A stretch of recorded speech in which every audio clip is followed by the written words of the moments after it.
আজ শুভ মহালয়া, দেবীপক্ষের আগমন। সমৃদ্ধি মার এটা তৃতীয়তম মহালয়া। যদিও বয়সটা 3 বছর কমপ্লিট হয়নি, তবুও 3টে মহালয়া পেল সমৃদ্ধি মা।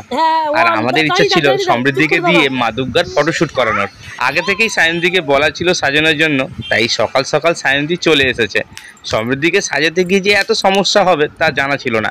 সারাক্ষণ তো আমাদের ফোন ধরেই থাকতে হয়েছিল অল্টারনেট হিসাবে। খুব ছটফট করেছে, বাধ্য হয়ে লাস্টের দিকে তো ওকে মোবাইলে কার্টুন চালিয়ে দিতে হয়েছে। গায়ের মধ্যে কোনো গয়নাও রাখতে চাইছিল না। অনেক কষ্টে বোঝানোর পর ফাইনালি ওকে গয়নাটা পরানো গেছে আর মোটামুটিভাবে সাজানো গেছে, তাও সাবু হাত লাগিয়েছিল বলে। তারপর শুরু হলো আরও একটা যুদ্ধ।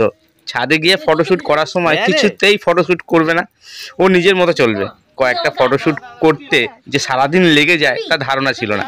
তবে একটা জিনিস আমরা লক্ষ্য করলাম, আমরা যেগুলো দেখিয়ে দিচ্ছিলাম সেইগুলো থেকে ও নিজে যেটা করছিল সেটা খুব সুন্দর লাগছিল। অনেকটাই সুন্দর হয়েছিল বলে আমরা ওর এই ভিডিওগুলো কিছু শর্ট আর কিছু ব্লগিং চ্যানেলে দিয়েছিলাম, আপনারা হয়তো দেখেছেন। আর যারা দেখেননি আমরা ডিসক্রিপশন বক্সে লিঙ্ক দিয়ে দেবো, আশা করছি দেখবেন, ভালোও লাগবে।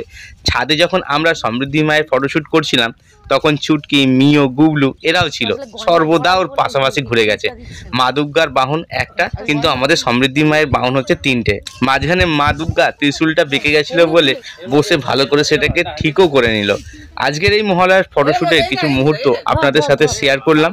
আশা করছি ভিডিওটা আপনাদের ভালো লেগেছে। ভিডিওটা ভালো লাগলে একটা লাইক করে দেবেন, কমেন্টে জানাবেন যে ভিডিওটা আপনাদের কেমন লেগেছে। আর যারা চ্যানেলে নতুন এসেছেন অবশ্যই চ্যানেলটিকে সাবস্ক্রাইব করে বেল আইকনটা প্রেস করে দেবেন। আজকের ব্লগটা এখানেই শেষ করলাম, দেখা হচ্ছে পরবর্তী কোনো একটা ব্লগে।